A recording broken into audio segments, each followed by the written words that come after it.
Excellent début de journée à 7h19 sur Europe 1. Dimitri Pavlenko, c'est l'heure de l'édito éco. Bonjour Olivier Babot. Bonjour Dimitri, bonjour Anissa, bonjour à Olivier. tous. Olivier, ce matin, vous avez pour nous un chiffre étonnant. Entre 25 et 30 millions de Français dépendraient de l'État pour leurs revenus. Oui, Dimitri, en France, une bonne partie des gens sont fonctionnaires sans le savoir.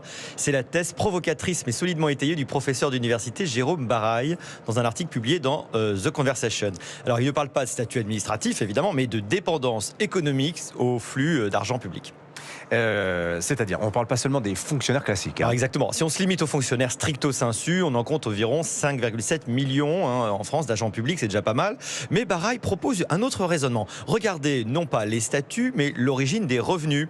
En additionnant retraités du public, bénéficiaires de prestations sociales, salariés d'entreprises vivant de commandes publiques, professions subventionnées, secteurs dépendants de crédit d'impôt ou de remboursement de la Sécu, ces catégories, en additionnant tout ça, on arrive à 25 à 30 millions de personnes dont les revenus dépendent directement des décisions publiques. C'est considérable, ça veut dire que c'est plus d'un adulte français sur deux. Oui, très nettement, c'est vertigineux. La frontière traditionnelle entre public et privé s'efface.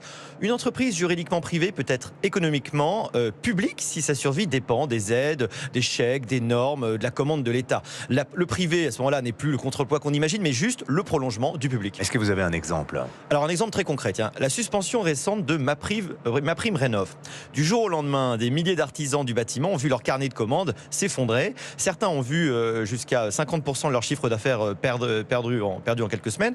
C'est pas un aléa de marché qui les touche, mais c'est tout simplement un choc administratif. Quand l'État tousse, une partie de l'économie privée s'asphyxie. Ouais, c'est le chien dans la niche, quoi, comme on dit. Voilà, exactement. Mais après tout, l'État vient jouer son rôle d'amortisseur. C'est très, très bien, mais quand l'amortisseur devient la structure même du moteur, il y a quand même un problème. Une économie où la majorité des revenus dépend de transferts publics devient extrêmement rigide, peu innovante, très vulnérable aux arbitrages budgétaires. Ça fausse la concurrence, ça décourage la prise de risque et transforme les entrepreneurs en gestionnaires de dossiers plutôt qu'en créateurs de valeur. Et sur le plan macroéconomique, sur le plan global de l'économie. Bon, la grande image, on la connaît, les chiffres sont éloquents. En France, la dépense publique, c'est 58% du PIB, c'est un record parmi les grands pays développés. Les prélèvements obligatoires dépassent 45%. Autrement dit, la richesse est massivement produite, redistribuée puis injectée sous le contrôle de l'État. C'est un circuit fermé où la croissance dépend moins de l'activité elle-même que de la capacité, de la volonté de l'État de continuer à financer telle ou telle activité. Et ce modèle, est-ce qu'il est soutenable d'après vous ?